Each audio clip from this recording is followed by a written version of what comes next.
They accused him of witchcraft. They tied him to the ground. Then they slowly crushed him beneath massive stones. But the last victim of the Salem Witch Trials didn't beg for mercy. He looked at his executioners and uttered two words that would become legendary: more weight.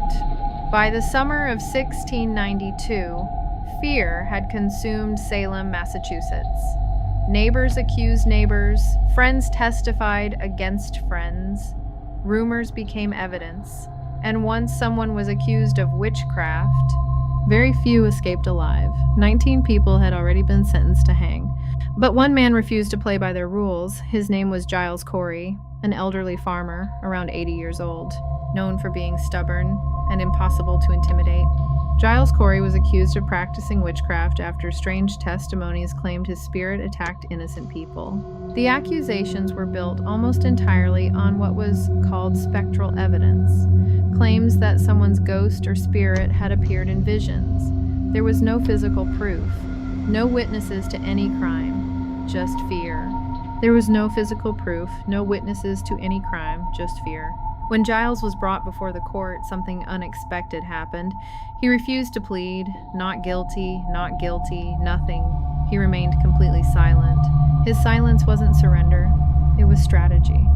Under English law at the time, a trial couldn't proceed unless the accused entered a plea. The court couldn't legally convict him.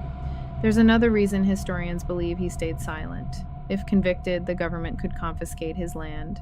The court couldn't legally convict him. There's another reason historians believe he stayed silent. If convicted, the government could confiscate his land. By refusing to plead, Giles may have been protecting his family's inheritance. He was willing to sacrifice himself, so his children wouldn't lose everything. The court answered his silence with one of the cruelest punishments in colonial America. They stripped him, laid him on the ground, placed a wooden board across his chest. Then, they began piling stones on top. One by one, the pressure increased. Every few minutes, the officials demanded, "Will you plead?" Each time, he refused. More stones, more crushing weight, hour after hour. His ribs began to collapse. His breathing became nearly impossible. Still, he would not speak. According to tradition, when asked one final time to enter a plea, Giles Corey didn't beg, he didn't cry, he didn't ask for mercy. Instead, he said only, "More weight."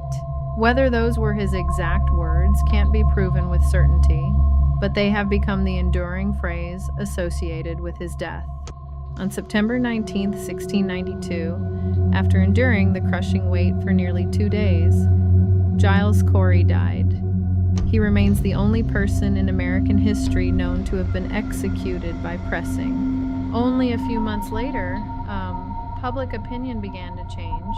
People questioned the accusations. The use of spectral evidence was increasingly rejected. The executions stopped. Eventually, many of the convictions were overturned. For many historians, Giles Corey's death became one of the clearest examples of how fear can overwhelm justice. But Salem wasn't finished with Giles Corey. Local folklore tells a darker story. Some residents have long claimed that before major tragedies in Salem, an old man appears walking near the cemetery where Giles Corey is buried. Silent, watching, then he disappears. Legend says sightings of his ghost came before devastating events, including the Great Salem Fire of 1914. There is no historical evidence proving these sightings occurred. Whether you believe in ghosts or simply believe history has a way of haunting us, one thing is certain. More than 330 years later, people still remember the man who refused to surrender. The man whose final words became immortal. More weight. If you enjoy true history, haunted legends, and mysteries that blur the line between fact and folklore, subscribe to Unknown Tales TV, because sometimes the darkest stories are the ones that really happened.